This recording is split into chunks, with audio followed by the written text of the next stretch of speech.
What is going on, everyone? Welcome to the stream. Anybody taking the time out of the day to watch this stream now, thank you so much for taking the time. Anybody that's coming in right now, thank you all so much for being here. We're going to hang out. We're going to have conversations. We're going to talk about Lakers and all of the madness that is going on with them right now. All the latest news, updates, information, all that stuff. If you have any questions, you have any comments, anything like that, let me know in the chat and we'll get through all of that stuff. Real quick, we got some early people in the chat. I love seeing it. Do a video on a possible Porzingis trade package and three-team trade with Washington and Utah. I actually do have a video on this channel that's very similar to that, but yeah, I'll try to get it more updated just because, it's one of those things that we have some new information, some new updates. So yeah, definitely appreciate you. What is going on, Jedi? Thank you so much for being here. Evening. Tiffany, Dip, what is up? Appreciate you being here. Thank you all so very much. And Austin, what is up, Austin? Thank you so much for popping in here. Shelby 500, beautiful car. Appreciate you as always. What's up, Mr. Kyrie, dude? What is going on? So, a lot of madness. Big question. What is going to happen with the Lakers? Are the Lakers going to make a move? Are they going to stand pat? Are we stuck with Russell Westbrook? What is going to be the end result? Now we got the latest news of, the whole Pacers, what they want, what they're looking for, and it is ridiculous. They want both firsts. They wanted not only that, they wanted THT, which now THT is obviously gone. He was traded in the Patrick Beverley trade, and they wanted us to take on Daniel Theis, which doesn't make a lot of sense. He's going to be a guy that's not going to play, especially if we give up all our draft picks. He's on a 3-year deal, although the third year is a player or is a team option. My apologies, a team option, but you still have his contract for 2 years. That becomes a little bit of a problem. Lakers are trying to keep, future flexibility, unless it's a deal that is that's really good. And look, I understand, when you're doing these trades, you're doing these conversation stuff. You want to go for the stars, or shoot for the moon and hopefully land in the stars type thing. But there's limits, that's a conversation that hopefully the Lakers hung up the phone immediately, said, nah, let us know when you're serious. Let us know when this is something you really want to talk about. So that kind of brings in the whole Utah deal, right? Problem is that whole thing is based on Donovan Mitchell getting traded. If Donovan Mitchell doesn't get traded, do the Jazz still end up trading those pieces, or do they try to keep as much of a team around Donovan Mitchell as possible? That's something else to keep in mind. So Lakers, it is very likely Lakers could just be standing pat and see what happens. And then, of course, the thought process is, okay, well, what about the trade deadline, right? Got the trade deadline. Maybe we could do a deal there. Maybe Kyrie becomes available then. Maybe we get the Buddy Hield, the Miles Turner deal, and they just don't want to lose Miles Turner for free, for nothing. So maybe they're willing to take a first, or who knows what ends up happening. The problem with that is it's either going to go one of two ways. Either the Lakers are going to be good enough to where they stand pat and there's no point in trading Westbrook because the money falls off the books, and say you're the 4 or 5 seed. Like, okay, so why would you do the trade? Why would you make that deal? There's no point, right? Stand pat, worry about it next season. Now, if it's something where it's like we are absolutely terrible, does like even a Kyrie Irving, does that end up saving us at all? Probably not. Even if we are able to do it at the trade deadline. It's just so I just think if the Lakers don't do a deal now, this is our team for the rest of the season. Maybe there's a small trade. Maybe they kind of work out a way to get like some mid-tier guy or something. But we'll see. We'll see how it all unfolds, what gets unpacked here. But I don't know. There's not the options. The well is starting to dry up. Now, look, the Pacers deal is still there. The Lakers could still do the deal. Even without THT, the money matches exactly. So the Lakers could still take on Daniel Theis, give up both first-round picks, and, trade Westbrook for Theis, Hield, and Turner. That could still happen. Lakers could still do this. It's not like the deal is dead. It's just, is that a deal that's worth it? Like if the Lakers didn't want to take on Joe Harris in a Kyrie deal, they're not going to want to take Daniel Theis in a Buddy Hield and Miles Turner deal. Like, especially because at least Joe Harris could play, right? Joe Harris, He's a guy that if he came back from injury and was healthy, he's a 3-and-D guy. There's our Buddy Hield. There's our Evan Fournier type player. So that's something else too. It's just, I don't know. It's a tough spot for the Lakers to be in currently. And it's just, it's going to be interesting to see how this unfolds. And don't be surprised if the Lakers end up, standing pat if this is what we got. Why Fisher say RJ to Lakers? I don't know. I mean, look, like even like Rick Fox, stuff like that. They're they're throwing out their wish list too. Like Rick Fox had like a tweet or whatever where he was talking about, Hield and Turner and this, that, and the other. So I think it's just like a wish list. All these guys really want to see these guys go to Lakers. That's their team. What's up from Memphis? Thank you so much. I appreciate you, Ewell. Thank you. Thank you so much for being here. Everybody, thank you all so much for hanging out with me. Don't forget to hit that like button. Don't forget to subscribe to this channel. It really does help me out, you subscribing as well as hitting the like button, and it's free. So I really appreciate it. If you would, that would be very kind of you. But let's keep a move on. We gonna trade number 0 Reigns. No way Pat Bev will play with him.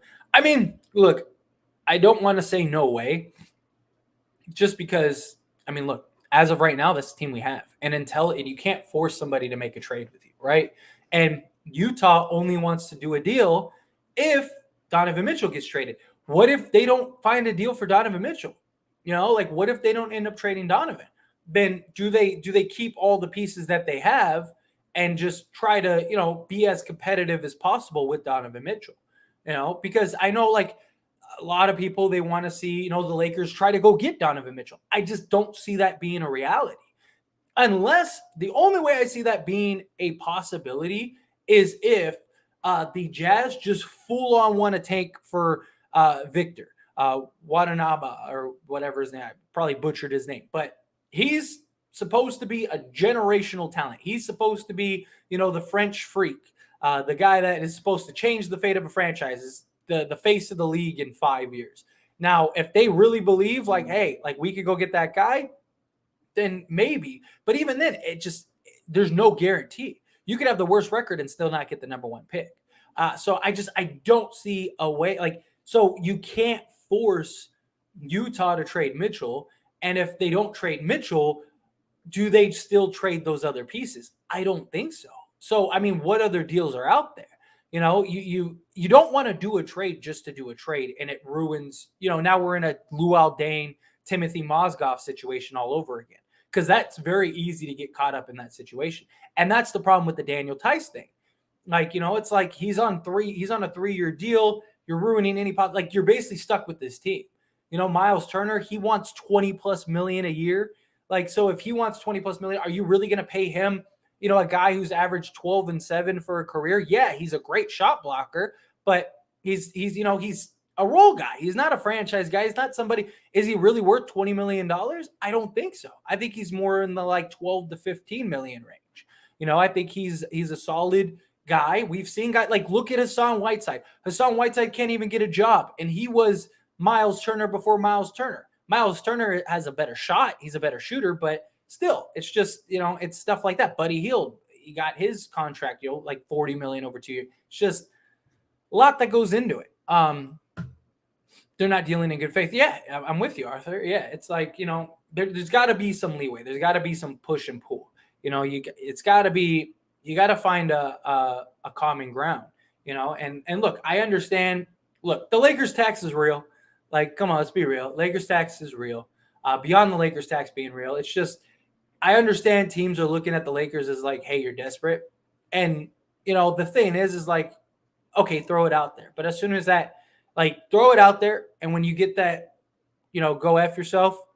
All right, let's get to the real conversation now. What is the real trade? What do you really want? Okay, that was cute. I enjoyed your little fun moment, but can we get to business here? Can we talk? What do you realistically want? And obviously the Lakers basically just told the Pacers good luck, because they traded THT. So now you can't get THT. And so now if I'm the Lakers, do you want us to trade the picks too? Because look, Buddy Hield, you're stuck with him for the next 2 years. Nobody's coming and knocking on the door for Buddy Hield. Secondly, Miles Turner. Who else wants Miles Turner? Who's going to trade for him when he's just going to walk next season? And he's not a 20 million plus a year guy. So what, do you just want to lose Miles Turner for nothing, or would you like to get a first? We'll give you a first. Maybe we'll give you a pick swap, a couple seconds, something like that. But we're doing you a favor too. Like, this isn't just that. Otherwise, we'll just wait and see what happens with the Jazz deal. That's what I hope the Lakers do. Terrible trade for us. Absolutely. Absolutely. Do you think THT will be good with Utah? I do. I think because one, he's going to be able to go through.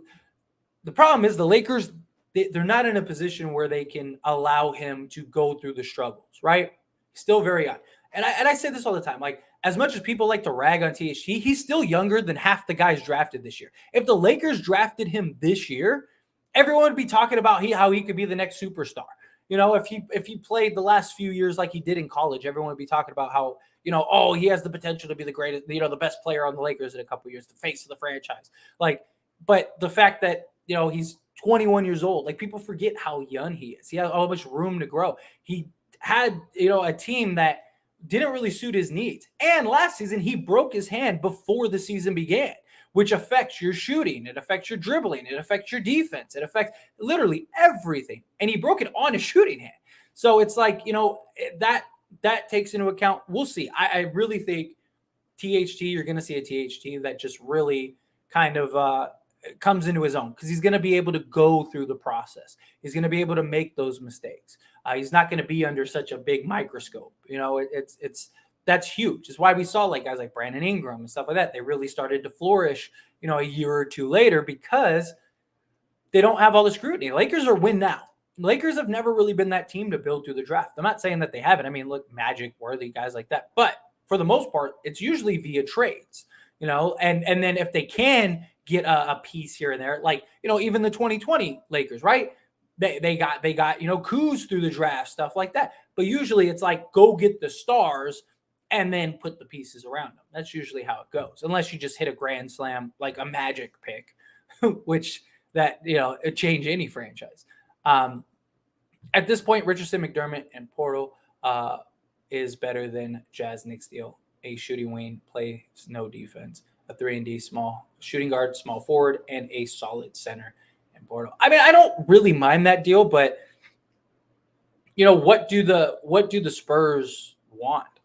Like Pop is on record saying he won't trade with the Lakers. Look, I don't think Pop's stupid. Pop, if he has a good deal on the table, he's going to take it. He's not going to say no to a good deal. He's not going to not take something just because it's the Lakers. But he's somebody, like, he's not going to do that deal unless he can fleece us. You know what I mean? Like, it's just not going to happen. It's just, that's just how it is, So that's my biggest problem, is that, like, the Spurs deal sounds nice. It looks nice, everything. I just, it's just one of those things, but will the Spurs do it? But LA Sports Live, what is going on? Thank you so much for the $5 super chat. I really appreciate that. If the Pacers don't get real with their negotiations with the Lakers, we should move on and evaluate the team after 20 games. Yeah, I'm with you. I'm with you on that. Like, look, I have been a huge advocate of Russ. I know many people think Russ is, the worst player ever to exist. But look, he became the scapegoat. It wasn't just him. It was a combination of multiple things.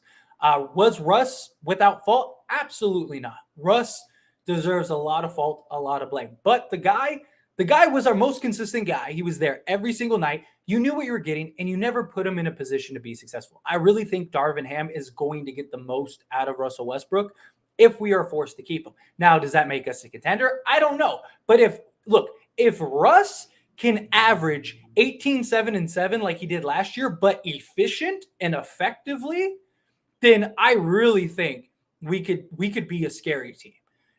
But can Darvin Ham get that from him? So I do agree. I don't think the Lakers, like all the talks, which there have been a report that's came out that says the Lakers aren't going to John Wall Russell Westbrook. So I think that's off the table, which I'm glad. Lakers are not good enough to send Russ home. So you need to figure it out. That's your option. But I do. You run the team and you go 20 games like you said, and then you reevaluate. Is Russ starting working? No? Okay, well, let's bring him off the bench. Go another 20 games. Okay, did that work? Okay, it worked. Cool. We're off and we're running the races. Let's get to the playoffs. If it doesn't work, maybe you look at the trade deadline. By that point, it brings you trade deadline.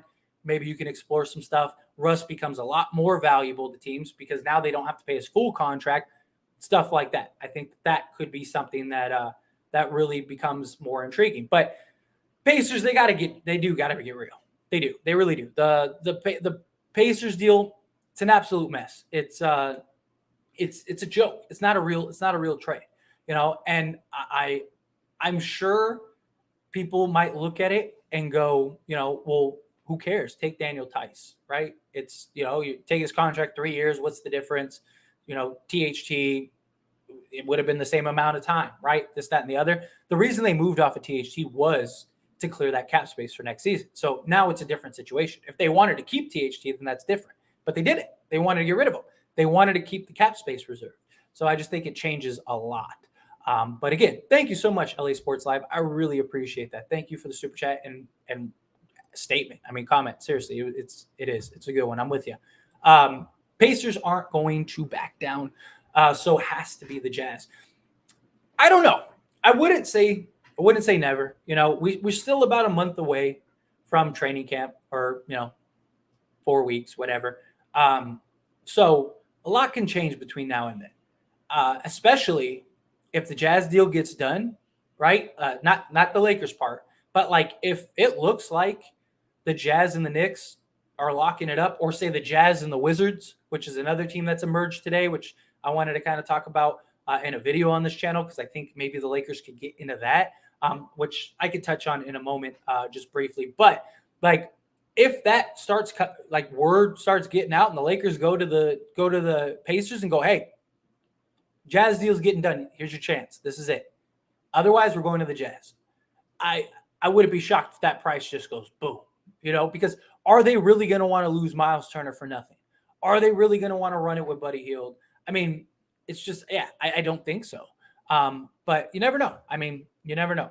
But the thing that I wanted to talk about with the Wizards, to kind of, I'll go more in depth in the video, but is like, just like how the Lakers could get into the Knicks and Jazz deal. What if the Wizards, because the report came out today that the Wizards submitted a package that they are very confident in, and they believe that could get Donovan Mitchell. What if the Lakers could get into that deal? Because here's the thing: if the Wizards are going to trade for Mitchell, they have to give up either Porzingis or they have to give up Kuzma. Those are the only two players that they can give up to one or the other. They don't have to give up both, but one or the other to go get a Donovan Mitchell. What if the Lakers could get a Kyle Kuzma, Malik Beasley, and Bohan? What if we could get Kuz back? What if we could get Bohan Bogdanovic? And what if we could get Malik Beasley or, Jordan Clarkson or something like that? That could be an option too that's on the table. Like I said, I'll explore that a little more in the video just because I don't want to spend 20 minutes sort of giving my thoughts and perspectives on that. But look forward to that video coming here shortly. And if you're not subscribed, again, subscribe. I'm only 3 subscribers away from 2,200. I know there are 3 out of the 111 of you that are not subscribed. So subscribe. Get me to 2,200. And don't forget to like this video. Rumors. Nothing never materializes. Every year, same old BS. Hey, I mean, the Patrick Beverley was rumored for like a month and it happened. So, not all the time. But, I mean, look, it's the Lakers. It's how it goes. Right? When you're a storied franchise, when you're a destination that is primed for a lot of these players and organizations and trades, you're always going to get it. Miami is another team. They always hear Miami in these trade talks, these trade rumors, this, that, and the other. It's how it works. It's how it goes. It is frustrating, when you get excited for a deal and you think something's going to materialize and it just, takes a dump. You're just like, all right, well, that didn't work. Pacers were trying to mug the Lakers. Facts. That's exactly what they were trying to do. What's going on, Lake Show Broco? Appreciate you being here. Thank you so much. Pacers deal is garbage now. How will you have 4 or 5 big men. That's my point exactly. Like, you're going to have a ton of, do not plays, DMP, stuff like that. It's just, it makes no sense if you're the Lakers, like, to take him. Now, I said this in the video that I posted. If you could keep a first, then I might do that deal.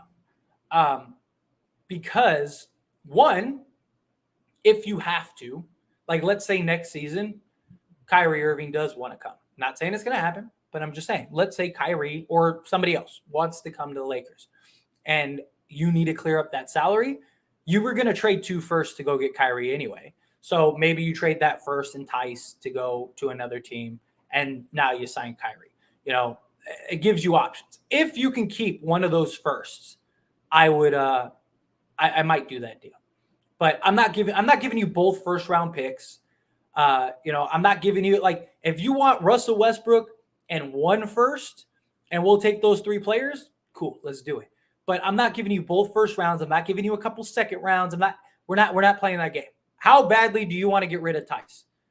Do you really bad or not at all? Because we could just wait. We don't have to trade. And that's the thing I give Pelinka a lot of respect for. Pelinka has been very patient, has been very smart and very wise. And I get it. I do too. We all want to see the Lakers make a trade. But I don't want to see the Lakers make a trade just to say, oh, we made a trade. Look what we did. It's kind of what I feel like the Patrick Beverley thing is, but I don't mind the trade. I actually think it's a pretty good trade, and it does more than just get us a player, right? Absolutely. I agree with you 100%. Terrible deal.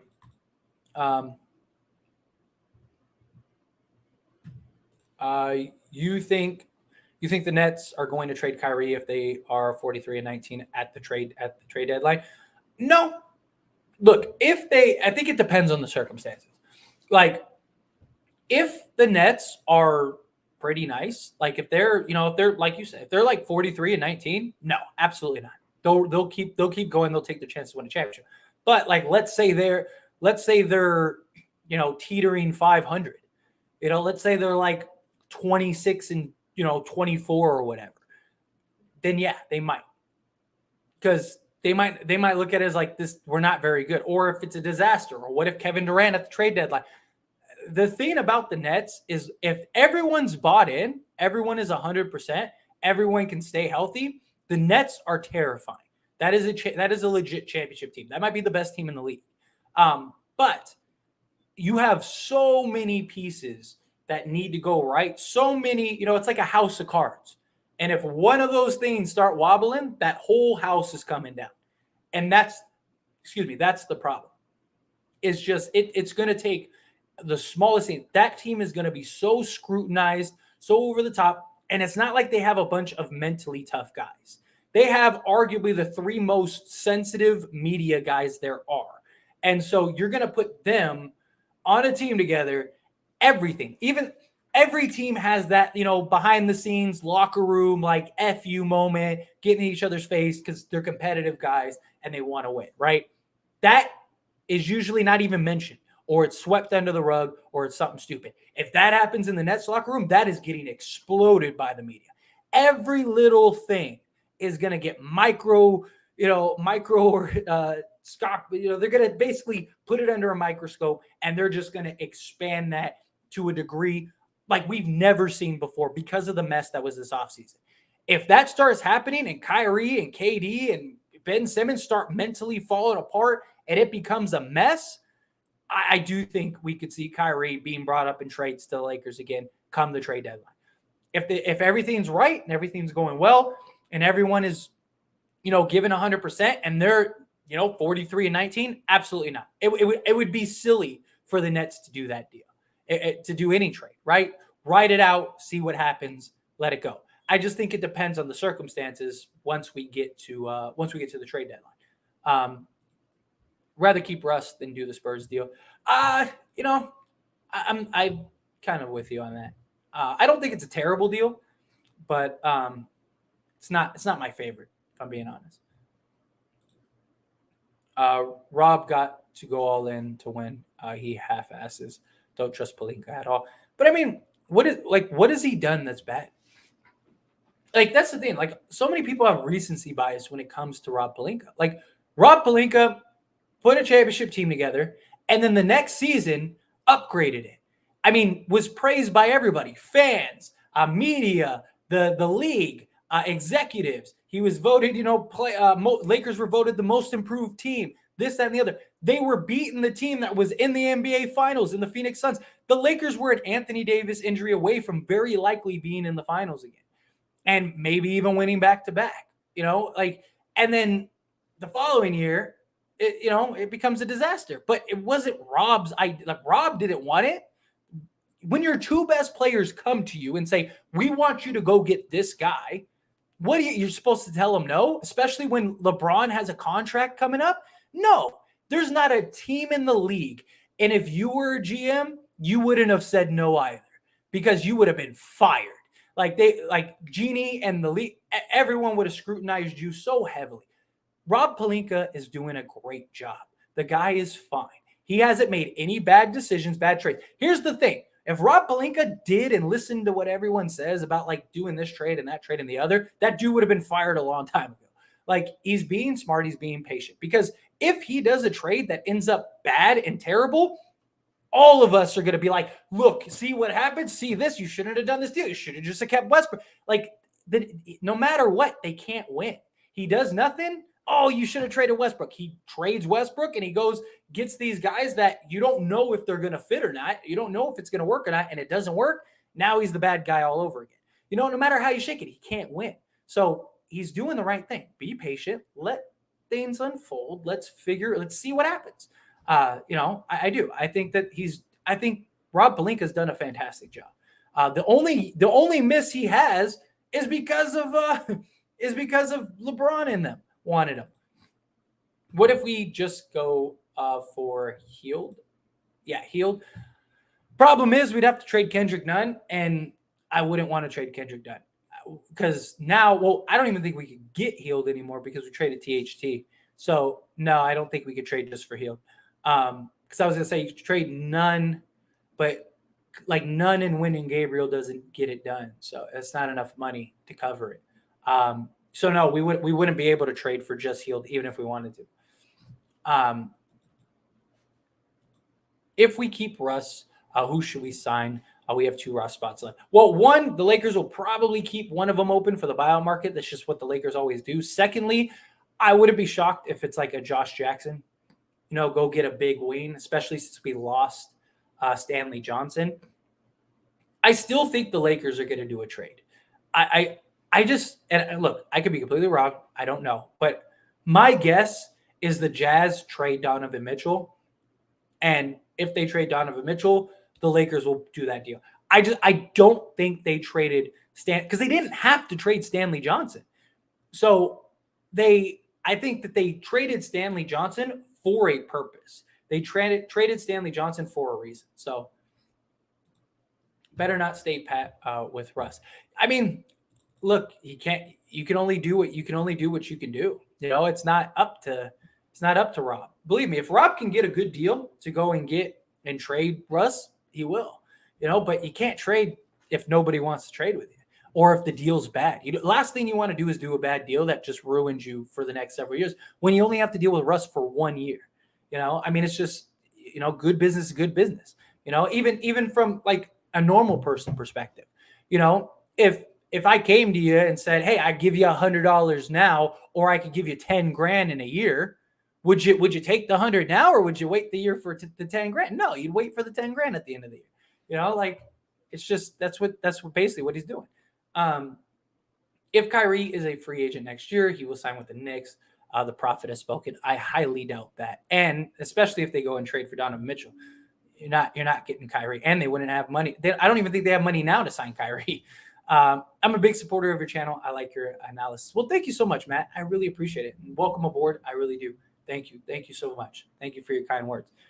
I really appreciate it. And everybody, I appreciate everyone hanging out with me. Everyone, just whether we agree, disagree, it's YouTube. It's fun. We're just here to have a good time, right? But in the meantime, while we're having a good time, like this video and subscribe to the channel. I really appreciate it. I like for us to get Reddish with or without the trade. Young, raw, athletic. Yeah, I really like Reddish too. Problem is, we'd have to sacrifice Kendrick Nunn. I really like Kendrick Nunn. I think a lot of people are really sleeping on Kendrick Nunn. Like Kendrick Nunn is a 20 point per game starting point guard for a finals team. Wasn't afraid of the moment. I mean, as soon as he got to the playoffs, his point total went up like 3 points, 4 points. He was a 38% 3-point shooter last time he played. I mean, he is literally everything the Lakers need from a player standpoint. So I do. I think he's our third best player currently on this roster. Just can he stay healthy? That's the key. I'd rather start Nunn and Reeves over Russ and Beverly. Problem is, even if you wanted to, you're probably not going to be able to. You're going to have to start Russ. But I'm actually not against that. I would probably start Beverly over Reeves, if I'm being honest, depending on how much Reeves improved. But I would prefer to start Nunn over Russ, like with the roster we currently have. Every team's going to want to fleece the Lakers. Just keep Russ at this point. Yeah, I mean, look, no trade is better than a bad trade. I'm with you. You're saying it perfectly. Yeah. Don't do a trade just to do a trade. Us as fans, as frustrating as it is, we got to be patient. Trust the process. Thoughts on Lakers and Knicks teaming up in a deal with Donovan Mitchell trade? I think it makes a lot of sense if you could get it done. Like if the Knicks and the Jazz can work it out. Look, if the Lakers could end up with Cam Reddish, Bojan Bogdanovic, and like an Evan Fournier, or preferably what I would prefer is Malik Beasley. If you could get those three guys, to me that's a great offseason because you just fixed all of your wing depth problems, which the Lakers desperately need, especially if you can get Beasley, Bog, and Reddish. You just fixed all of your wing depth issues. You upgraded, you got the shooting, you got everything you need. It's not a bad deal if they can make it work. Even Evan Fournier, I wouldn't mind Evan Fournier. I think, and look, I even had a couple of people like, oh, you're the only person I know that would want Evan Fournier over Buddy Hield or thinks he's better than Buddy Hield. There is nothing Evan Fournier isn't better at than Buddy Hield. He has a much higher defensive rating, which Fournier is above league average, not by much, but slightly above league average. So he's a solid defender. Buddy Hield is like 3 points below league average. They have the same, actually, Fournier overall for his career and the last several years has a better 3-point percentage on almost the same volume. Only averages 1 point less than Buddy Hield. So you're giving me defense, you're giving me score, you're giving me the same production, same scoring, the same everything. Like no matter how you shake it, it's of course I'd rather have Fournier. And you could have Fournier, like you could start Beverly, Fournier, LeBron, Davis, and Thomas Bryant. It's a pretty good spot. Or if you want to go, Bog, have Bog start. LeBron's your point. So you have LeBron as your point. You have Fournier, Bog, Davis, and Bryant. I think that's a great spot to be in. Knicks should not gut their depth and trade their picks for Donovan Mitchell, not a franchise player. I have no idea why the Knicks want Donovan Mitchell, but if it helps the Lakers, sure. I just don't think it makes sense because you got Jalen Brunson. Like if you didn't get Jalen Brunson, sure, I would be more than happy to see Mitchell go to the Knicks. But you got essentially the same height, same style of play, same everything. The only thing that Mitchell has that Brunson doesn't is the wingspan. Mitchell has like a 6'10" wingspan. That's the only difference. It's the Knicks. What do you expect, man? You're not wrong. Pacers might take Russ and a first for Hield. Pacers have nearly $30 million in cap space. I mean, possibly, but the whole point is they want to move off of their salary guys. And if you're going to do that, you might as well get Turner. You might as well get Turner in the deal too. Hield is not worth a first round pick. He is not. Like if you're trading your first just to get Buddy, I would rather go to the Knicks because the Knicks, if let's say the Jazz and everything falls apart, I would rather go to the Knicks and be like, hey, I'll take Evan Fournier, maybe like a Derrick Rose and clear off some of your salary space. And you probably wouldn't even have to give up a first because the Knicks want to clear salary space. You could probably do that. And I'd rather have Evan Fournier over Buddy Hield, personally. But Turner makes $18 million now. Yes, but just because a team like the Pacers overpaid for a guy doesn't mean you should. And when Turner got the deal, he was still really young. He was like 22, 23 when he signed that deal. So it makes sense that he would get that now. He hasn't improved that much since. I see him as in the 15 to 18 million range. You might get some team that wants to pay him more than that just because there's some teams that are just bad with money management, but I don't want the Lakers to be that team. If the Lakers can re-sign Turner for 15 to 18 million, especially with the cap spike supposed to be going up, and then in 2025 it's supposed to really shoot up. Maybe. The NBA sees us as desperate to get rid of Russ. Yeah, and that's why I like Rob playing it cool. He's kicking back, being patient, not letting things get to him. In all seriousness, what does Westbrook add to the Pacers? An expiring contract that they can buy out and save money, clear their books, stuff like that. It's not for this year. It's for next year and so on. Keep them under a certain salary threshold, stuff like that. So they would buy him out, yeah. Bodle is better than Turner except for shooting threes. Richardson is way better than Hield. Better defense, similar shooting. McDermott is a sniper. Yeah, but Turner provides a need more than what Podol would. Now, whether you think he's better or not, problem is that he's going to clog the paint. He needs the ball in his hands because he's a low post, back to the basket type center. Turner just is better defensively, and that's the problem. And Turner essentially makes it so you never have to play Davis at the 5.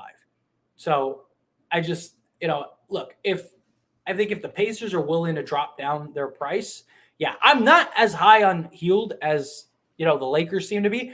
And personally, I don't know this for a fact, but I think the only reason the Lakers really want Buddy Hield is because they were going to get him last year and didn't.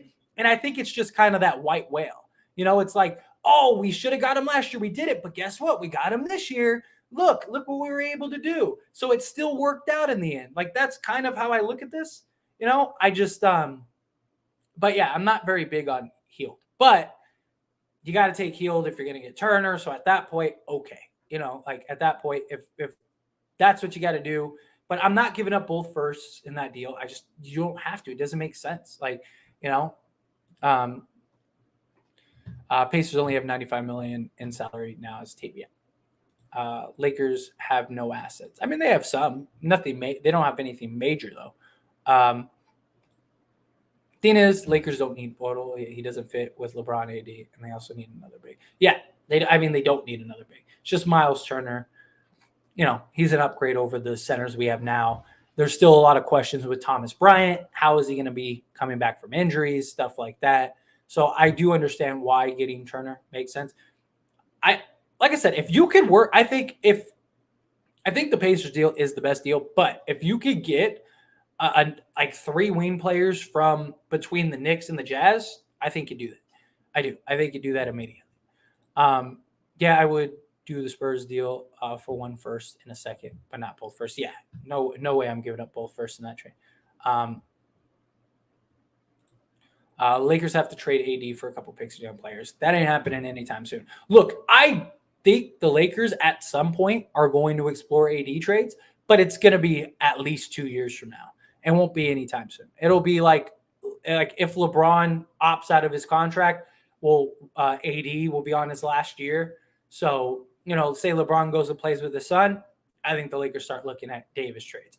Or if, LeBron's like, hey, I'm not re-signing with you after this season, so do what you want to do, I think they look at Anthony Davis trades. Because I don't think they're going to lose Davis for nothing. So, Horton Tucker wasn't even the best player at Iowa State team. Tyrese Halliburton was. Spurs want at least 1 unprotected first. Yeah. Well, yeah, they want that to just take on Russ. But and then as far as the Tucker thing, I mean, nobody knew where Tucker was coming out. Tucker's a solid player, though.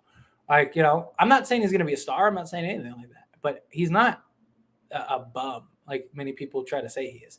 It's funny. The Lakers basically told the Pacers F you because they traded THT knowing the Pacers were interested in him. Exactly. Yeah, exactly. Like, like that's the whole thing. Like, like the Lakers basically called their bluff and said, look, that's not going to happen. We're going over here, and got the deal. I just, it just seems like another trade to me. It seems like another trade is coming up because like I said, you didn't have to trade Johnson and you have no wing depth. But if you're getting, Bogdanovich and Beasley and stuff like that, then yeah, it makes sense to trade it. Watch the Spurs ask for 2 firsts when they ask for 1 first. Yeah, absolutely. All these teams are going to ask. Not starting DJ, Avery Bradley, and the corpse of Ariza should at least be an improvement. Yeah, look, I think the Lakers are going to be much better this year than they were last year. I think a lot of people don't seem to put in perspective that we have an entirely different team with a new coach and everything. So that's just an improvement in and of itself. So I think the Lakers are going to be better than last year. How much better?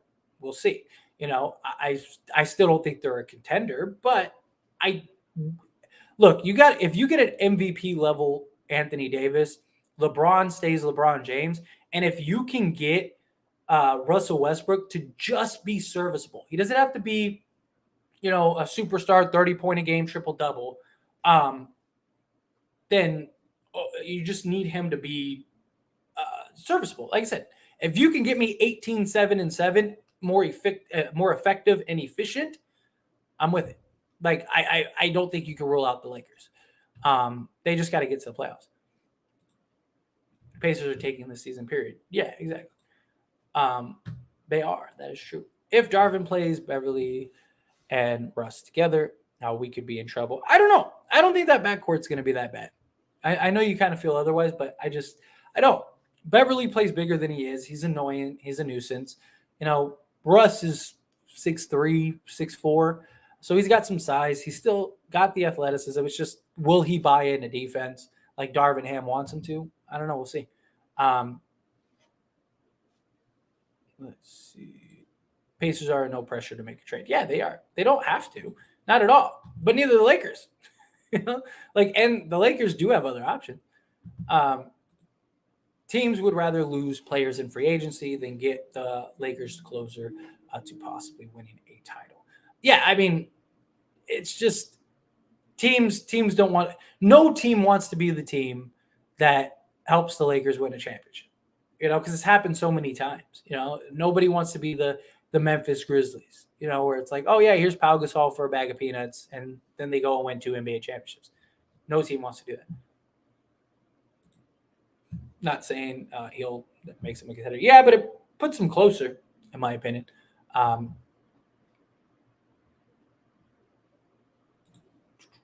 The only player I would swap Kendrick Nunn for is Cam Reddish.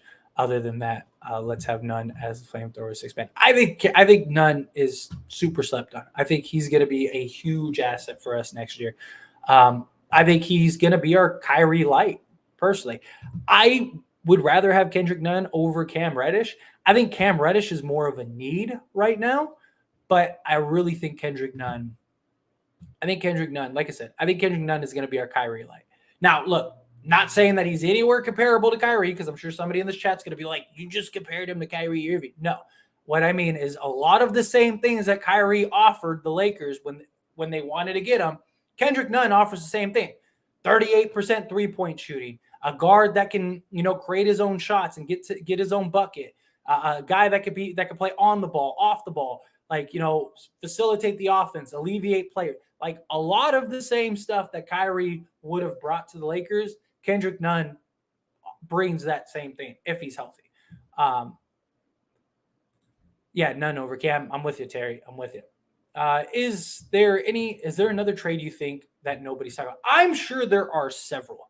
I don't know if there are any big trades, but I'm sure that there are a couple trades that are probably being discussed behind the scenes, maybe even like minor trades that that could be going on. Like I said earlier, and I'll make a full video on it. We'll talk about it. But if the Wizards really did put in a package that they feel comfortable with, could we get in on that deal? Could we be, instead of the Knicks, Jazz, and Lakers, it's the Jazz, Lakers, and Wizards. Maybe we could get Kuzma back.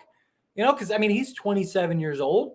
Are they going to want him in a rebuild? They'd probably rather have the first. So if we could get Kuzma, Bogdanovich, and Beasley, I might actually like that better than, as high as I am on Cam Reddish. I'd probably rather have Kuzma, at least right now. Let's get Kuz back. Not just that, but we know Kuz works. He was part of that championship team. We know what we're going to get from Kuz. His scoring input shot up. He was 17 and a half points per game last season. So just thought. Turner and Irving will both be on the free market. You don't have to give up first for them. Yeah, exactly. That's what I'm saying. Like, I don't think it makes sense if you're the Lakers.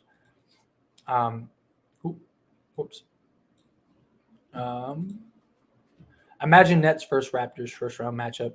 Nets a first round exit again. Kyrie can't play, I'm pretty sure. Yeah, well, as of right now, he wouldn't be able to, because in Canada they haven't lifted it. So yeah, Kyrie wouldn't be able to play in that series unless something changes between now and then, which is like a whole year from now. So it might, or they'll make some BS to where he can. Could be interesting though. Pacers don't want the player Russ. He'd never suit up. Yeah, they just want his salary. Why did we sign Obi again? Having a hard time figuring out his role fit, especially even we make any of the rumored trades. So if the problem is like all of the stuff that the Lakers have done all signal another deal coming. You know what I mean? Like, so I feel like that's kind of what that entails. Like, that implies is that like we're in, like, the Lakers have this intention. First it was Kyrie, right? Now it's, Buddy Hield and Miles Turner.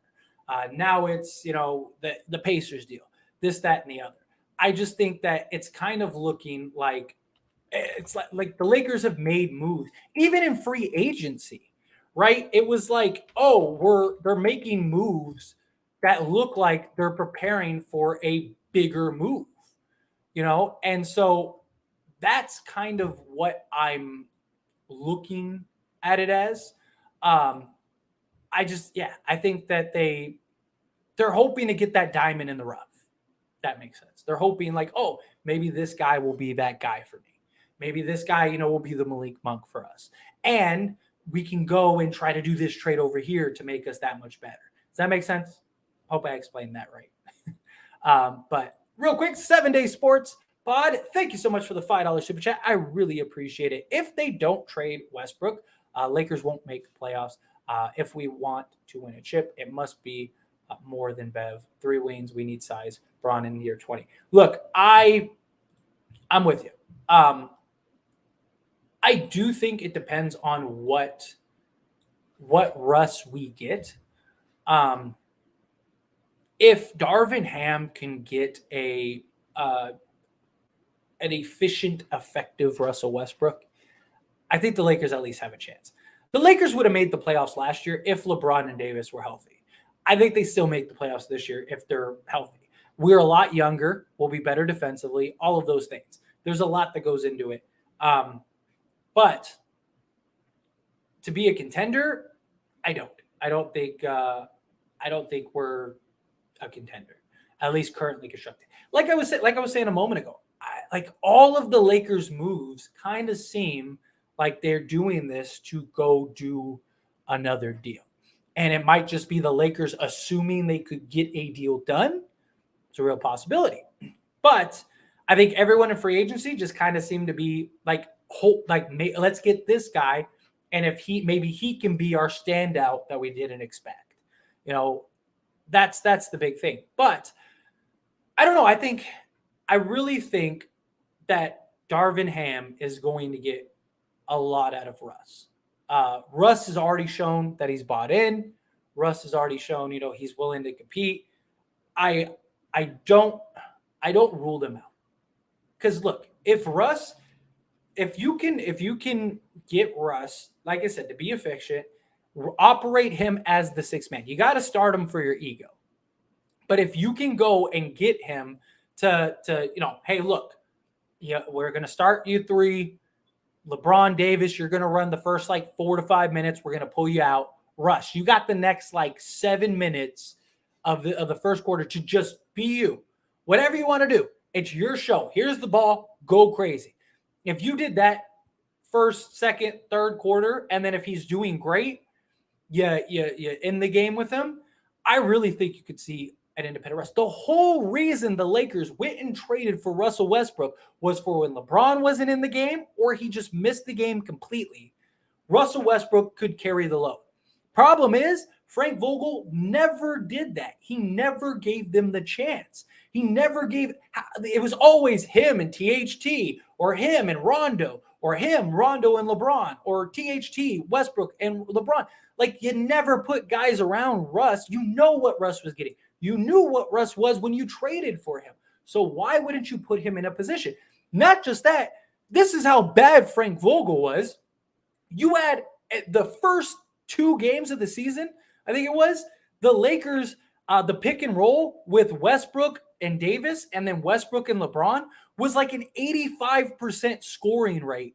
And they just didn't do it again for like 6 months. Like, what? Like, they got a bucket. They did it 6 times, I believe it was, off the top of my head. And 5 out of the 6 times, it ended in a bucket. Like, teams didn't know how to stop it because they didn't know, because you had 3 guys that could pass the ball. It's just one of those things. But look, I do think the Lakers are going to try to move Russ. I do think the Lakers are going to do everything they can to trade Russ. But I think if we end up having to keep Russ, I really don't think it's the end of the world. At least me personally. I'm sure many of you feel completely otherwise. But I just think that Russ can still be an effective, efficient guy for the Lakers. That's just my thought. But again, thank you so much for the $5 super chat. I really do appreciate it. Thank you all. Thank you all so very much. Everyone that's given super chats. I really do. All right, where were we for that? Russ contract might look enticing to some teams come the trade deadline. Yes, but Carlos, I was actually touching on this earlier. Here's the problem with that is 2 things are going to happen. Either one, you're going to have a team that is a disaster like last season, and then it's like, what's the point? Like, why are you going to do a trade now? You might as well just wait and see what's available in the offseason. Or the second option is it's working and you're like a legit team. And then at that point, why would you want to ruin that? You know what I mean? So that's just kind of my my thought process on that.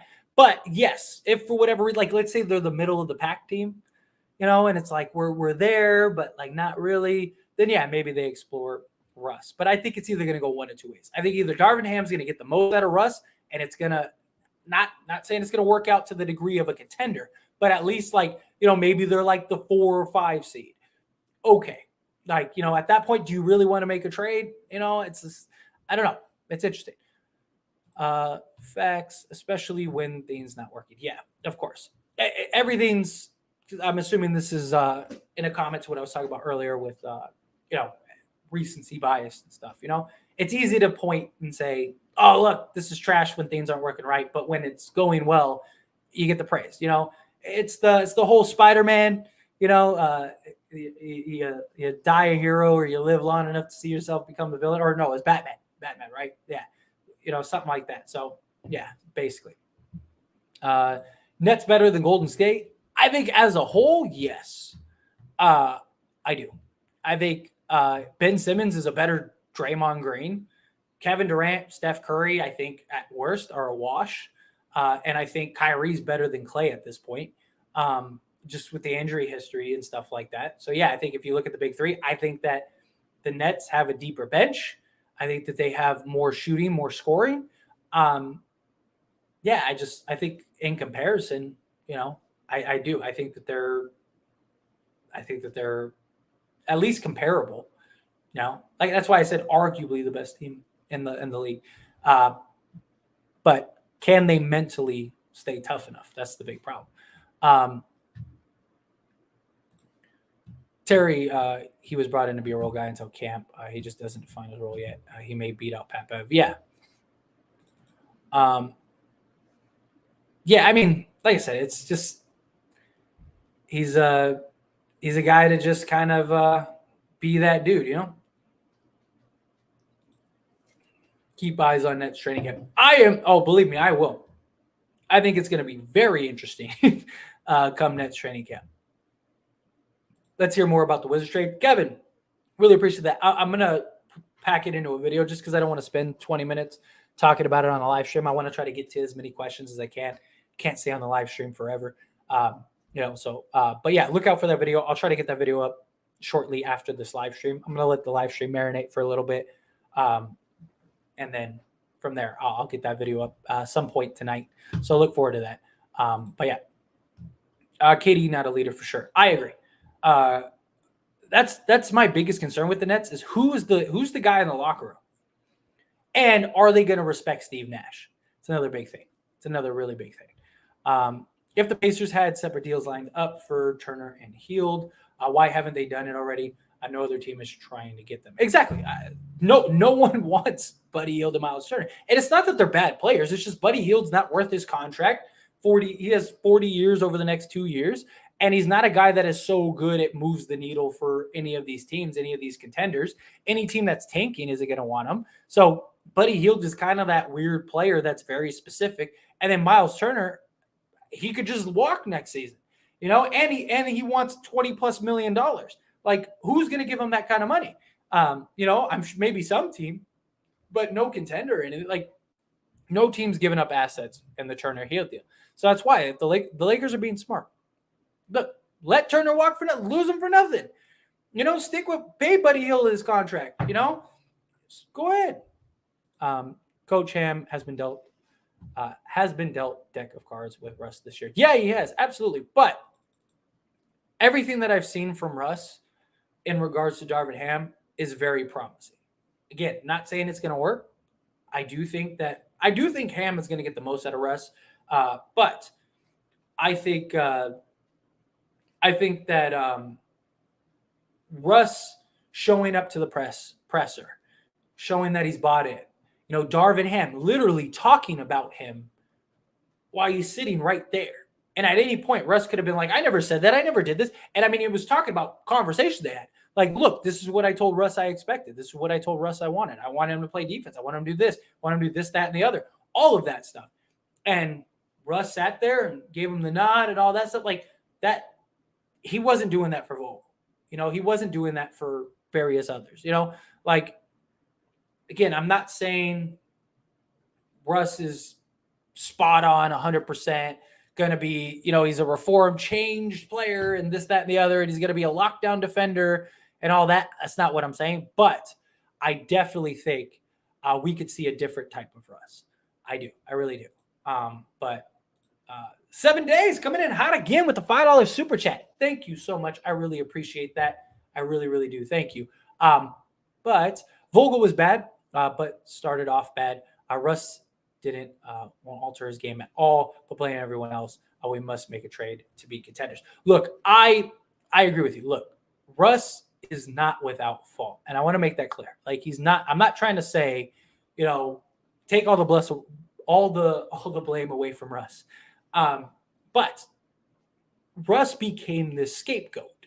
He became this guy that, everybody said, if we didn't have him, we would be a contender. And that just wasn't the case. Frank Vogel's rotations, the line, it showed how much impact and influence Jason Kidd had. Because as soon as Jason Kidd left, that was it for Vogel. Vogel was terrible.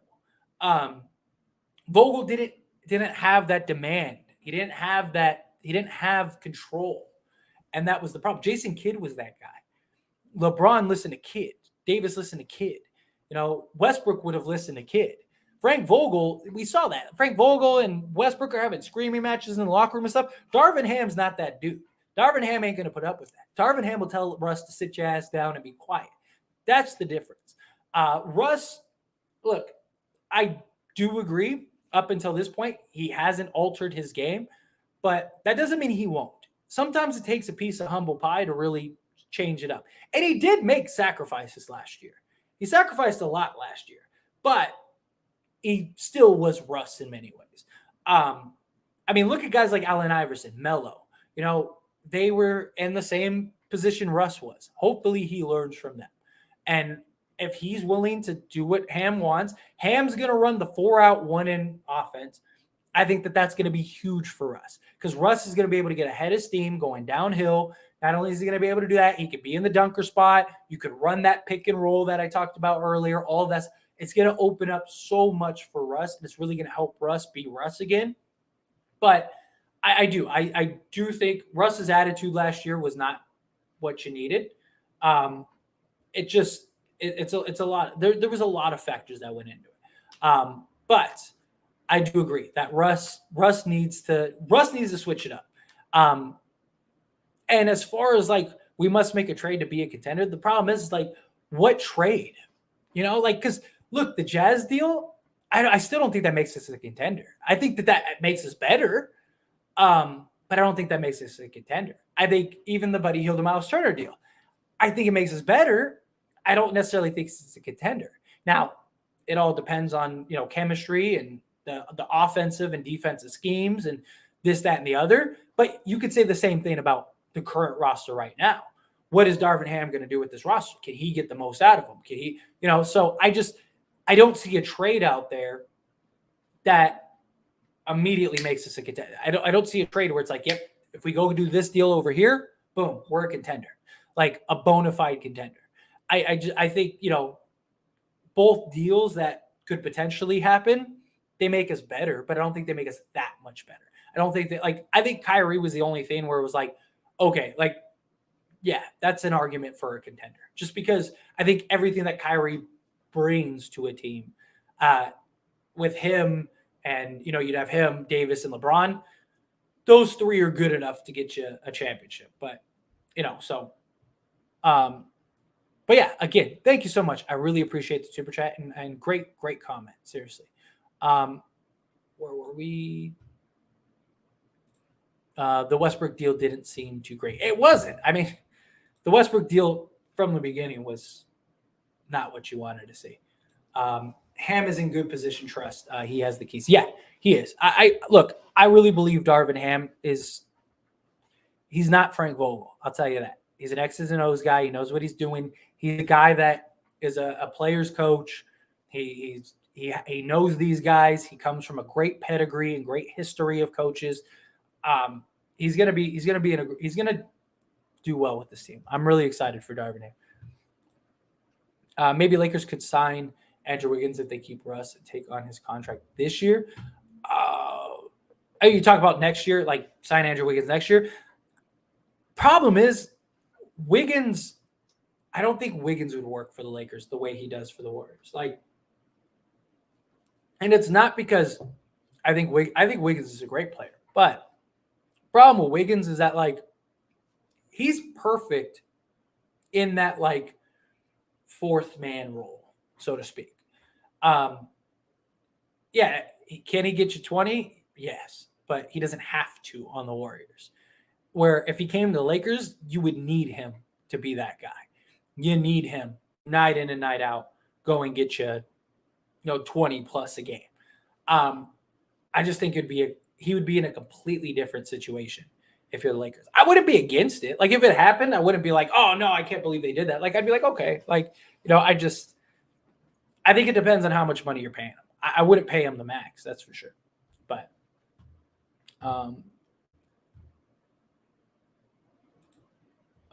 Russ role player only, and Ham will bench him if needed. Yeah, I mean, yeah, basically.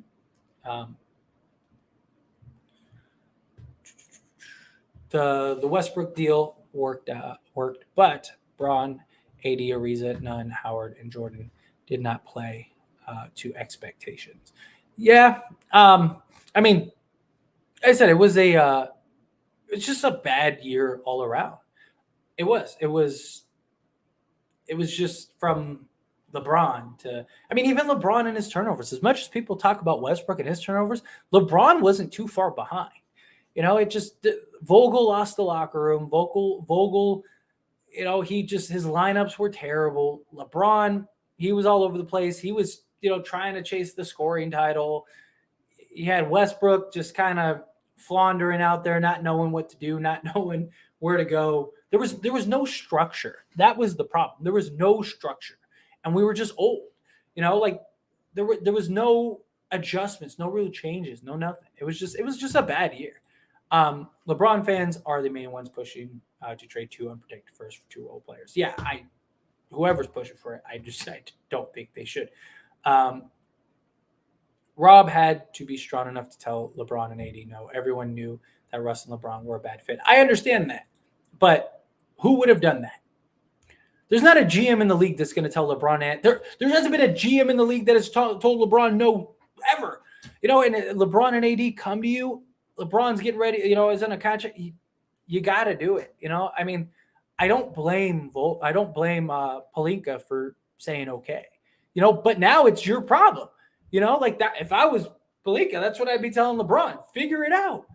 You wanted this guy, I got you this guy. Figure it out. Like that's the thing. No GM, Genie, nobody was going to tell him no. When your 2 star players come to you and say, "Hey, we don't want you to go and do the Buddy Hield trade and stuff like that. We want you to go get Russell Westbrook because we think we can make it work." There's not a team in the league that would have told that those 2 no. So,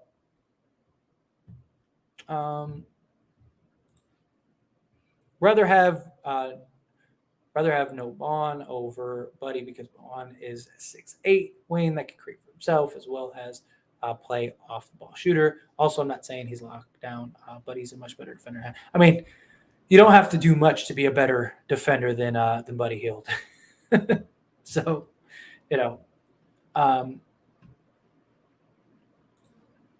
Josh Jackson is off the board. Oh, did he sign today? I didn't see anything about that earlier, but I've been busy most of the day, so that makes sense. I know he wasn't signed yesterday, so Pacers and Lakers could still do a Russ for Hield deal because Pacers have $30 million available cap space to eat most of Russ deal. Yeah, I mean they can, but like I'm not giving up any picks. Like if you just want to swap Russ for Hield, sure, but I don't think they're going to do that without wanting to take bad contracts or take a first. Ham will demand Russ play defense at pick and rolls, shoot corners. Yeah, he is. He's gonna have him. I think he's gonna put him in the positions and in the spots to really get things going right. I'd rather have him guard Kawhi or Paul George rather than. But yes, yes. Thought we had to trade Stanley Gabriel's contract non-guaranteed so we could use him. I read. The money, so the salary matched up. I know that the Lakers wanted to clear that roster spot, but the money financially, they didn't have to trade Stanley Johnson. I mean, maybe there was some like technicality or something. So possibly, but because the original deal was just the first deal that was proposed was THT for Patrick Beverley swap. Was just a swap, THT for Patrick Beverley. That was the deal, and Lakers said no because they wanted to keep THT. So I don't know what changed between then and now. And that was a deal that we know was on the table. I mean, the Jazz people were the ones that leaked that, so we know it came from the Jazz, and it wasn't Johnson and Beverly. It was just Johnson and THT. It was just THT for Patrick Beverley swap. So I don't know, because I mean, like I said, financially, it was essentially a wash because of the 125% rule. Jazz want to tank because of all their first. Yeah, well, I mean, they're kind of rebuilding. Period. So yeah, of course they want to. Yeah, they want to get as much value as can, and the whole Victor Wadanama, or however you say his name, I probably butchered it completely, but he's supposed to be the, the what is it, the French Giannis, so he's supposed to be the generational guy, the face of the franchise in the next 5 years. So that's something to keep in mind too. It's up to Russ to change or ride in the sunset. Exactly. I mean, look, Allen Iverson didn't do it, so hopefully he does. Kyrie. Thanks. Okay. Josh Jackson signed with today with the Raptors. Good pickup by the Raptors. They love those like 6'8" guys. They really do. But I didn't hear about that. Thank you for letting me know that. Well, that's a bummer, but it's all right. Also, do you think it's worth going for Miles Turner when we know AD is going to be playing center position 80% of the time, playoff minutes? Yes, because here's the thing. I think it depends. So, like, come playoffs, like, say we play Denver, right, in the playoffs. I think you let Miles Turner play the center and AD play the 4 until you have to make that change. Like, if let's say, like, Miles Turner's just getting absolutely dominated and this, that, and the other, and it's not looking good, and we lose game 1, and it's just like, okay, we need to make a serious change and adjustment on Joker, then sure. But I think if you got Miles Turner, you at least give him an opportunity to play center and let Davis, and then if you need to, fourth quarter, you can always make AD be the starting center. So yeah, I still would, just because I think it gives you a couple things to work with. And Turner could always play the 4 too. So Turner played a lot of 4 with the Pacers, when they had Sabonis and stuff. So you could always just swap them if you need to. So yeah.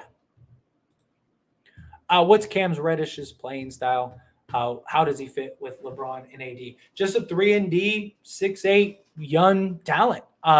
He's just a big body that can, knock down a shot, create his own shot a little bit. He just hasn't gotten a lot of opportunity. He was drafted by an Atlanta team that ended up immediately going veteran win now. So he was the odd man out. He ends up getting traded to the Knicks, and Tibbs literally told the Knicks, do not trade him, or do not trade for him. I don't want him, because he didn't want any more wing players. That's all the Knicks have.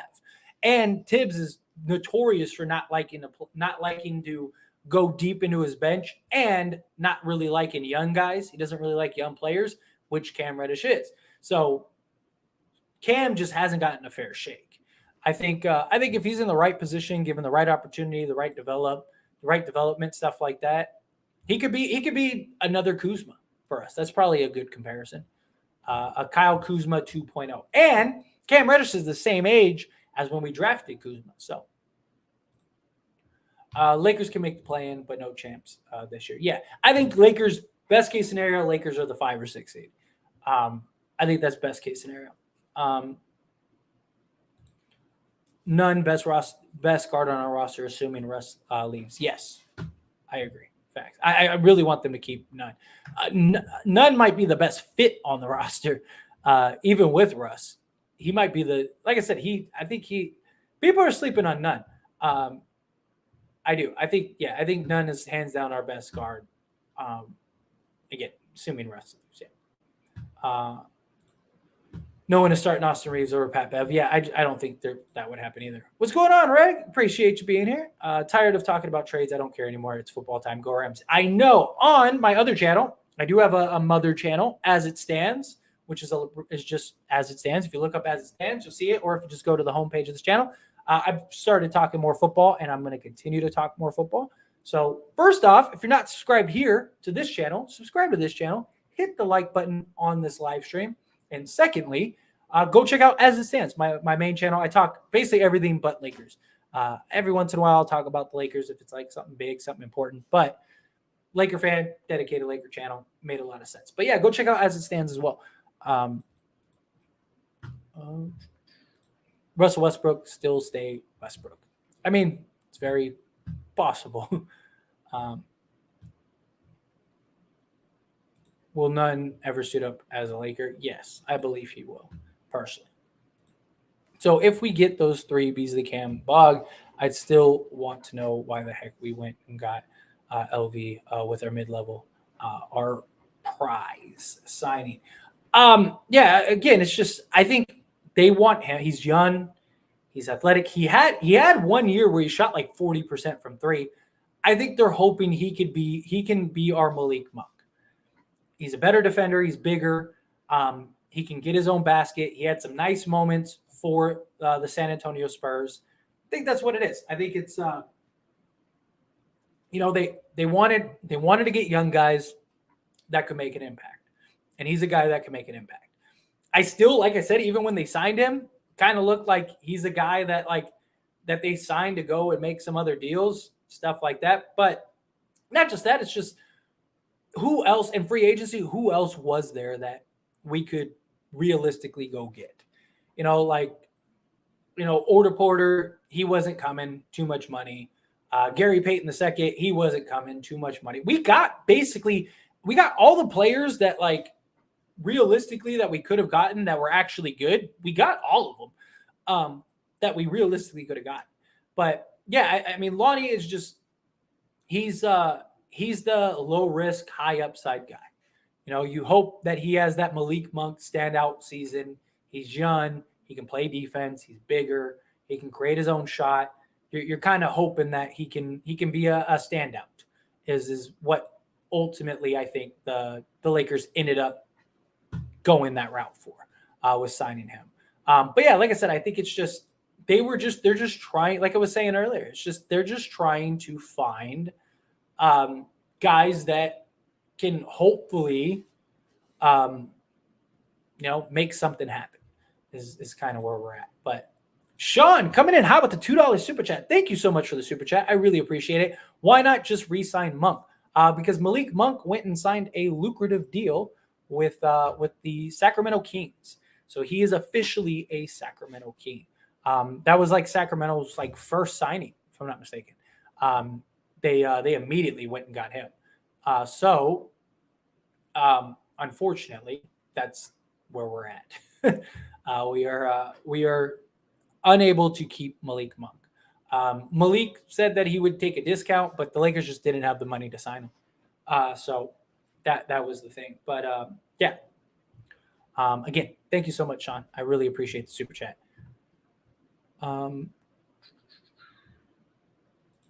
Russ will start and Pat Bev will come off the bench. Y'all bugging if you think Ham is starting Pat Bev over Russ. No, according to Darvin Ham himself, he said that he's going to start both together, Pat Bev and Russ. Maybe not every game, but he told them both that they're being, and even Pat Bev confirmed it.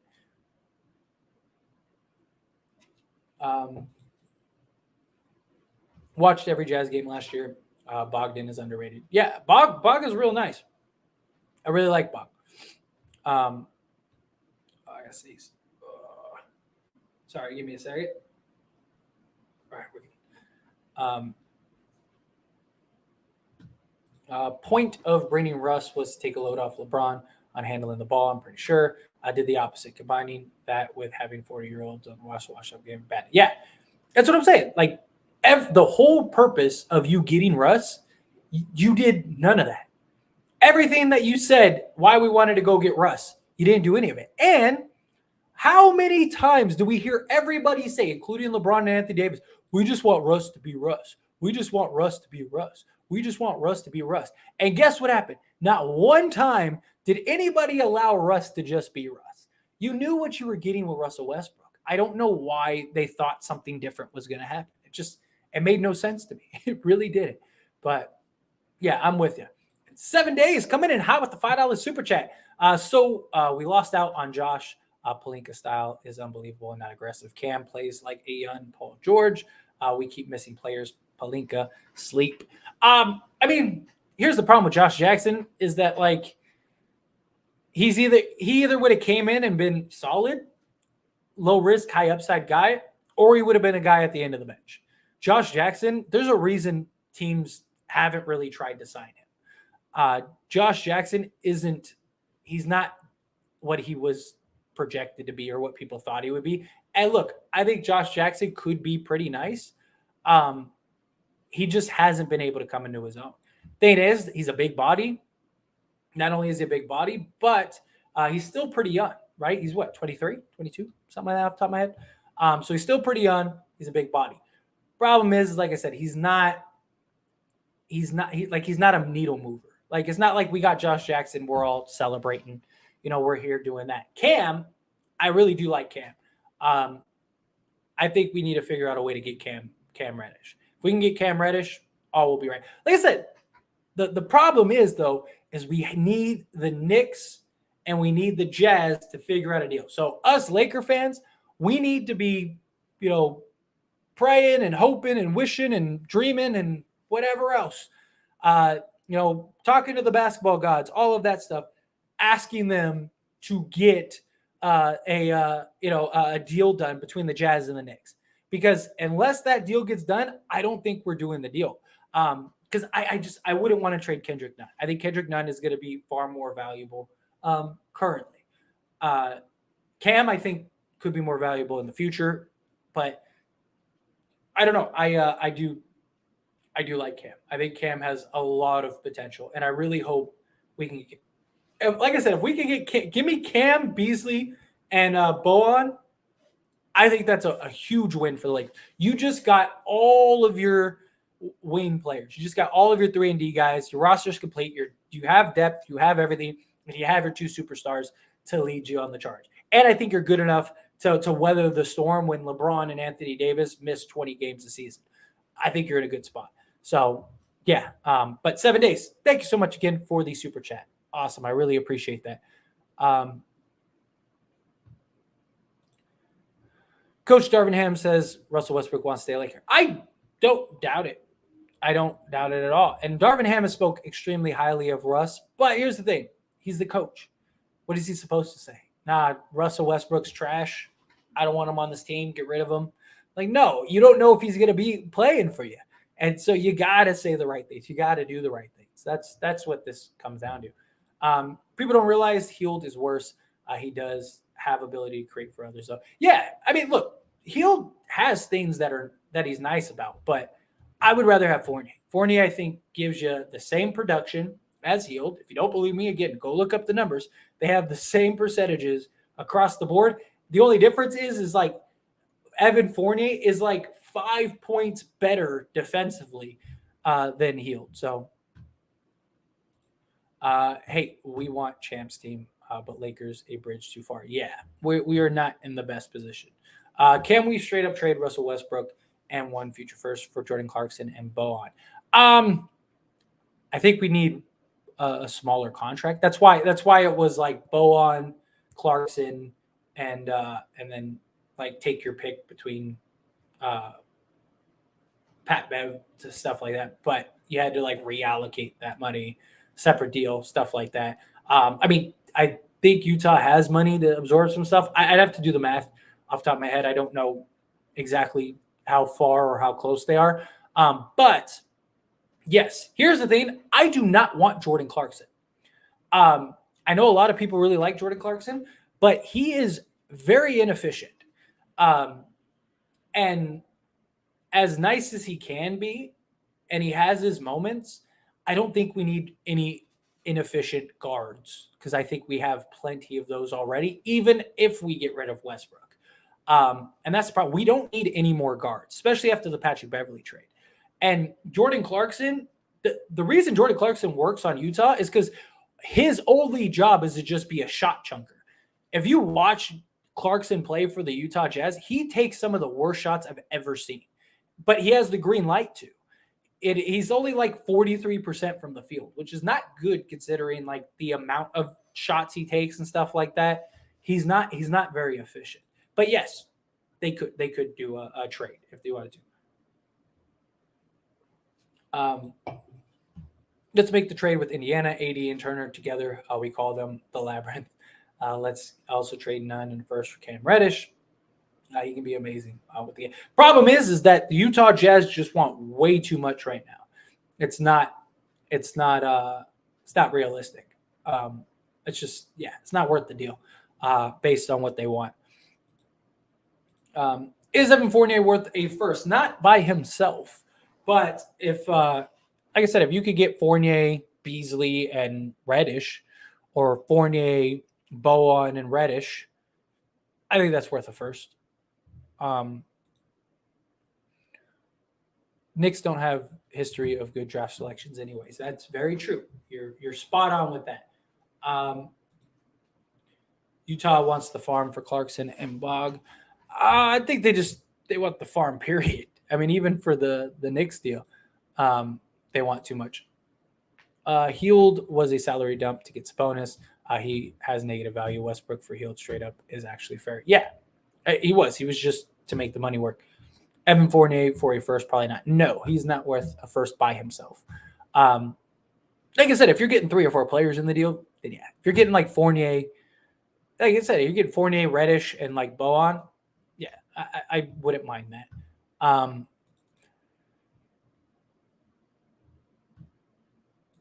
Evan Fournier over Buddy Hield is wild. What's wild about it? If you think I'm wrong, go look it up. Evan Fournier is better, and Evan Fournier has a better 3-point shooting percentage than Buddy Hield at almost the same amount of attempts per game. Everything. Fournier's and they're the same age. Fournier's taller, he's bigger, he's better. He has a better field goal percentage in general. His defensive rating is again 5 points better than Buddy Hield. Like everything go look at Buddy Hield stats compared to Evan Fournier and show me one thing. Evan Fournier's win rate percentage is even higher than Buddy Hield's. That means Evan Fournier wins you more games than Buddy Hield by himself. Like everything across the board, Evan Fournier is a better player as a whole. It's just Buddy Hield's a bigger name. Like Buddy Hield got famous in college and just kind of continued that fame. Knicks want Mitchell, a New York City area guy. Yeah, I mean, they do. They definitely want to. I just don't think it makes a lot of sense. I mean, if you didn't have Brunson, yeah. But yeah, Brunson, you're going to have the worst defensive backcourt in the league, maybe ever. What happened to the Charlotte deal? Well, when Bridges went and, did what he did, kind of changed everything. Because, the whole reason they wanted Westbrook was to clear salary so they could give him an extension and stuff like that. Well, now they're not extending him anymore. So now you don't really have to worry about that. So the Hornets deal is likely dead. It's probably not going to happen. Oh, no. Probably not going to happen anymore. If I'm being honest. I mean, if they could, if that's worst case, maybe. But I don't know. I was never high on the Hayward, Rozier. I think you already have your Rozier and Kendrick Nunn. Hield is going to forget how to shoot with the Lakers. How many times do people need to see the same story? Yeah, I mean, that's kind of seems to be the trend, right? Not wrong. Mm-hmm. Buddy has led the league in 3-point makes for 2 seasons. Dude hasn't been on a single competitive team yet. This would be good for him. Yes. But lack of experience is a thing, Hield over Fournier any day. I don't know. I mean, they have the same contract. Like I said, Fournier is better in every statistical category. Except for one. I think it's true shooting. I think Hield is slightly better than Fournier, something like that. Indy was bigger farm for Hield and Tip. Yeah. Yes. Oh no. Hang on 1 second. Sorry, I just accidentally clicked on something. There we go. Didn't mean to do that. So Turner at 26 is old now. No, he's 27. I don't know who said he's old. He's older. When I was talking earlier, I said, he was a lot younger when he first signed that deal. That's the only mention I've made of him, of his age. But unless somebody else said something, I don't know. And he's 27, right? Isn't he 27 right now? Lakers got to be strategic, chop it up with the Knicks. So Pacers, combined on the trade. Yeah, that's what I'm saying. You go, you say, hey, look, you got one shot. Here it is. Take a pick. What do you want to do? Hard to say whether Hield's game rises or falls under the pressure of playing with higher expectations. Yes, that's very true. And he has no playoff experience. He's never been in the playoffs. So something else to keep in mind. Hield plays no defense. No, thank you. He's the type of player to play for lottery teams' whole career. Yes. SM, I'm with you. I have always been a no on Buddy Hield. Yeah, I'm not as high on Buddy Hield as many others are. Best deal is Boggy, Cam Reddish, and Beasley. I am with you 7 days. I am. Hands down. I am with you. I think that would be because you get all your wing players, you get your depth, you get everything. You could start multiples of these guys, everything. This would be a great spot to be in. You could start Patrick Beverly, Beasley. You interchange several players. You're in a good spot.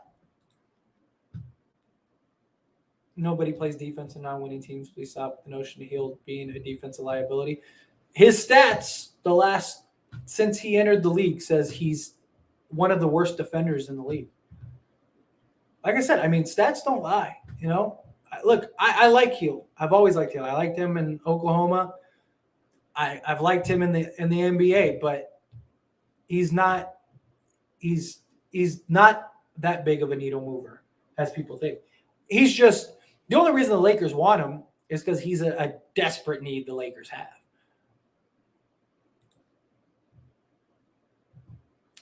Hield is a top 3 shooter in the NBA, though, and led the league in makes. It's only thing to add guys who can do a lot more than shoot, but usually that works out bad for us because guys can never shoot. Well, you could say the same thing about Hield. Is the thing. Like I would give me the guy that shoots 36% from the field and plays solid defense. Problem is if Hield's giving us 15 points a game but giving up 20, he's a net negative. He's terrible. And that's the problem. He's been a net negative. That's the problem. Yeah, I don't know. If we get Hield and Turner, we get some crazy good space. Yeah, look, if we could get them both together, then yes, I'm all for it. But if it's just like let's just go trade for Buddy Hield, it's a hard pass for me. At that point, I would if you just want pure shooting, I'd rather give Cole Swider a chance. Right? He's 6'8", he's bigger. He shot 52% or 53% in summer league. Not saying he's going to shoot anywhere near that, but all he has to shoot is 36, 37% to be where Buddy Hield was last season, and they have the same amount of experience.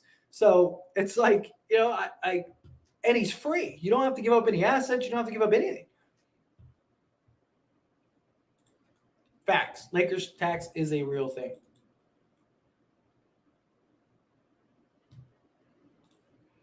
AD and LeBron have player options the same year. I don't believe AD has a player's option. I believe his contract just expires, but I could be wrong on that.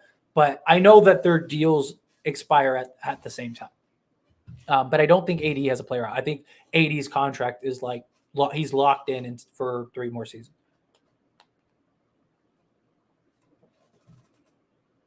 Jazz deal it is. Yep, I'm with you.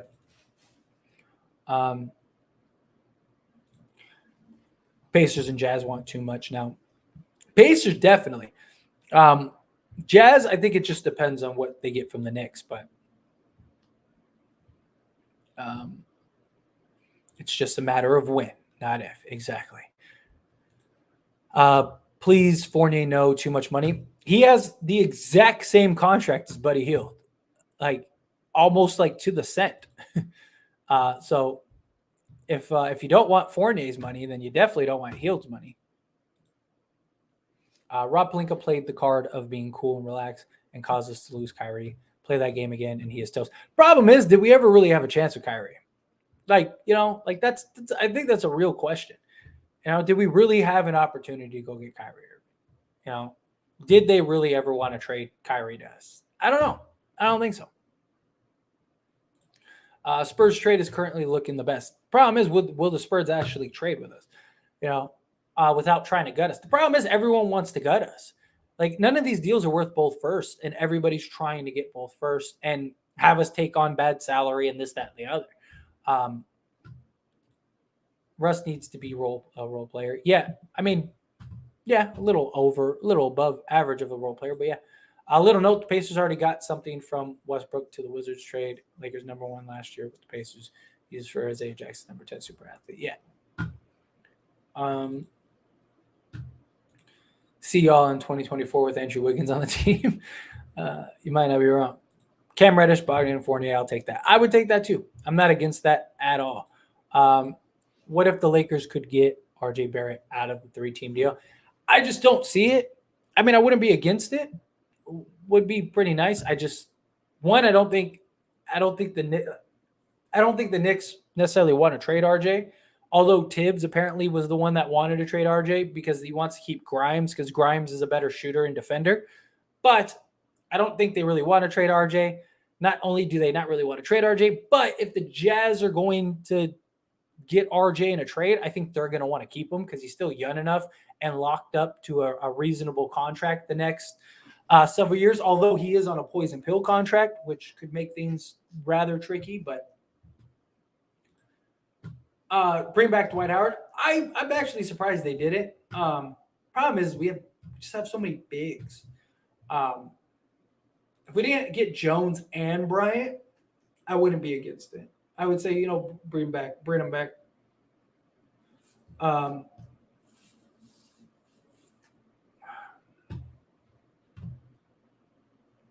Let's see. All right, let's power through a couple more questions, and then we're going to get on out of here. Indiana, Jazz, New York have pressure. Lakers need to use that in advantage. Yeah, I mean, the thing is, the Lakers can only do so much. You can't force them to get the deal done. I would trade both first and a second with Westbrook and maybe none for some type of Utah trade like Bog, Vanderbilt, Gay, Conley, or keep none and Boggy, Gay, Vanderbilt. I mean, I really like Vanderbilt. I just don't think he makes sense right now for them. I think it's wing players or nothing. I don't want Rudy Gay. I don't want Mike Conley. I think they're both like Rudy Gay isn't going to give you what you need. I'd rather go younger. And Conley, I just don't think Conley is like I think he'd be a great backup. Like if the Lakers managed to, get Kyrie or have Westbrook and Conley backing him up, like I think that would be better. But that's just me personally. If Indy is trying to tank for the kid from France, Pelinka is right to stand firm and only offer Westbrook and a first-round pick for Hilton Turner. Yeah, I'm glad Westbrook is standing pat and not getting too carried away, not doing too crazy. So I hope he stands firm. That whole offer is ridiculous. What's going on, Marcus? Appreciate you being here. Thank you so much. All right, let's do this. Dennis here from the Philippines.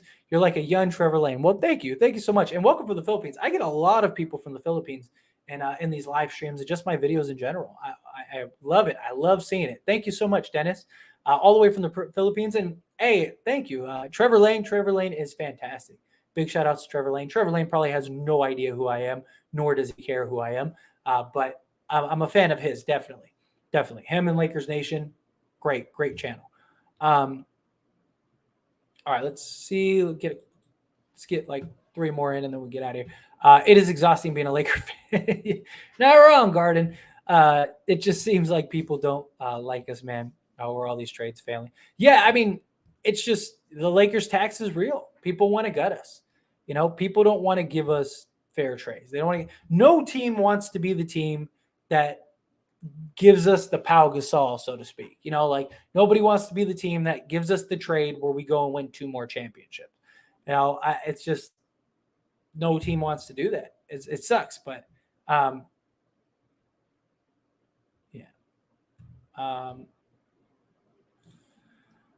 I heard the Lakers was thinking about Porzingis and Kuzma for Russ, then signing Schroeder for the minimum. Yeah, so I mean, there was talks of a while ago of trading Russ back for like Porzingis, giving up a first. They get like Porzingis and Kuz, something like that. I do remember that. But yeah, I mean, I wouldn't be against that. Like, look, if we could land Kuzma, get Kuzma back some shape, form, or another, I'd be all for that. Lakers were always stuck with Westbrook. They had no trade assets for anything at any point this offseason. I don't know, Kevin. I don't know. I mean, we'll see. I mean, nothing's materialized yet, but clearly teams are clearly interested. Nobody would be making these having these conversations. Nobody was interested. So there's clearly interest. It's just, can the Lakers work out a deal where it's actually reasonable? But we'll see. But RJ Barrett deal was a pawn that changed the game. Yes, it is. Yes, it was. Yeah. Unless you count Patrick Beverley, you had to give up most of the only young talent you have for. I mean, it wasn't just to get Patrick Beverley though. There was also clearing salary, freeing up a roster spot. It's more than just. It's not that black and white.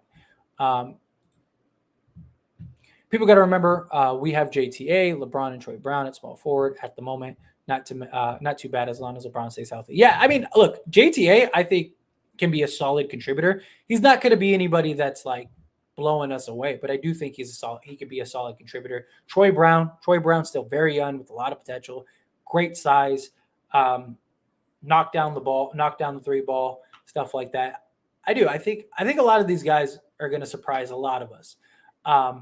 A lot of these guys, you got to understand, they've never been with a guy like LeBron James, Anthony Davis, and even Westbrook if they have to keep Westbrook.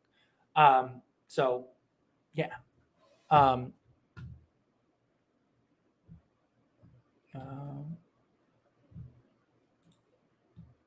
that's for Kevin. 27, 29 first-round picks are very valuable. What are you talking about? Yeah. Yeah, I don't know what he's talking about. I even just saw the comment says Beverly is 12 million. You didn't clear salary. You need to look stuff up, Kevin.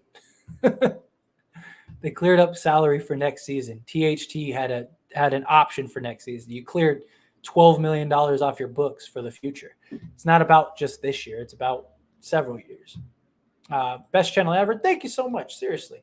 Chicago Bears. Thank you. That's very kind of you. That's very kind of you. I'm working. I'm still relatively new at this, growing this channel, all that stuff. Which, speaking about the channel, subscribe to this channel. If you're not subscribed, hit that subscribe button. Really does help. I also have a mother channel as it stands. This is just my dedicated Laker channel. If you want to hear me talk other sports, other teams, stuff like that, go check out As It Stands. You just search it, go to the homepage, you'll see it, all of those things. I know most of you already subscribed there because a lot of you went from there to here. But yeah, nonetheless, please subscribe to this channel and please hit that like button. It really does. It helps during this stream and it helps even after this stream. So yes, but thank you. Thank you so much, Chicago. I really do appreciate it. And all of you. All right, let's power through some of these and we're going to skate out of here. Those picks are valuable, you casual. Facts. Pacers may as well get a part of this 4-team trade. Hey, I mean, I wouldn't be surprised if they kind of work it out, to kind of put everything in place,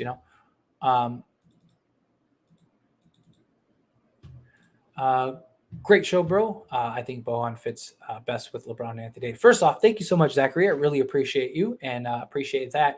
And yeah, I think he would be beautiful compliment. He's got the size, got the shooting, a little bit of everything. I am with that 100%.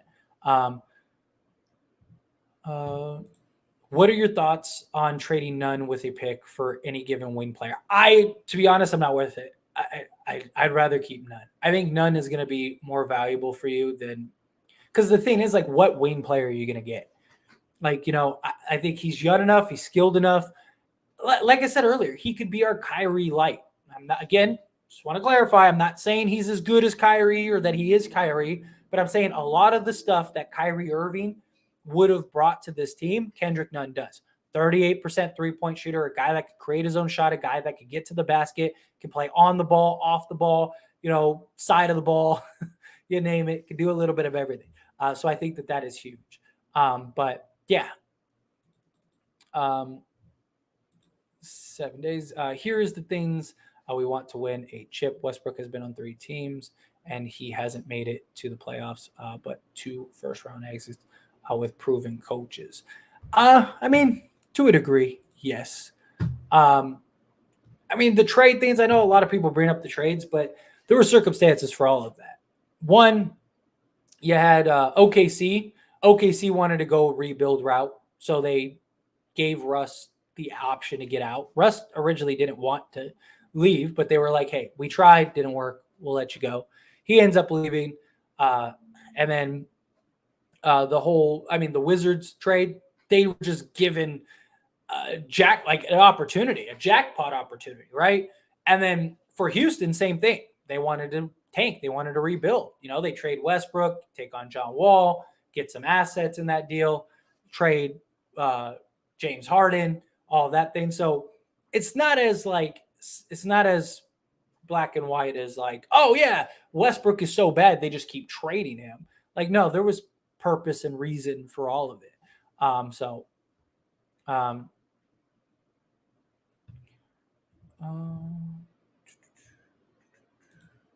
Think Utah and Lakers were working deal to include New York and RJ, but that's in the toilet now. Yeah, I wouldn't say it's in the toilet just because, I mean, you could still, the RJ deal, yes, you're right about that. But the Jazz, Lakers, Knicks deal as a whole could still easily get done. You didn't need RJ to get it done, but I mean, I'm sure it would have helped. But yeah, the deal could still get done. So we'll see. We'll see how it all plays out.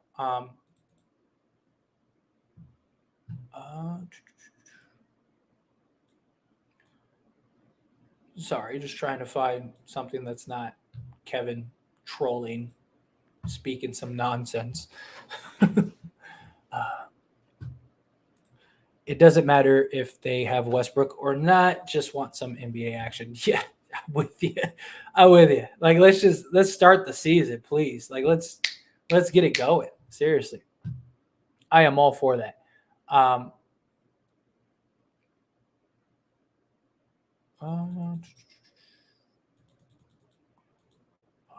Just trying to get Russ must be a role player now, and Ham will play him.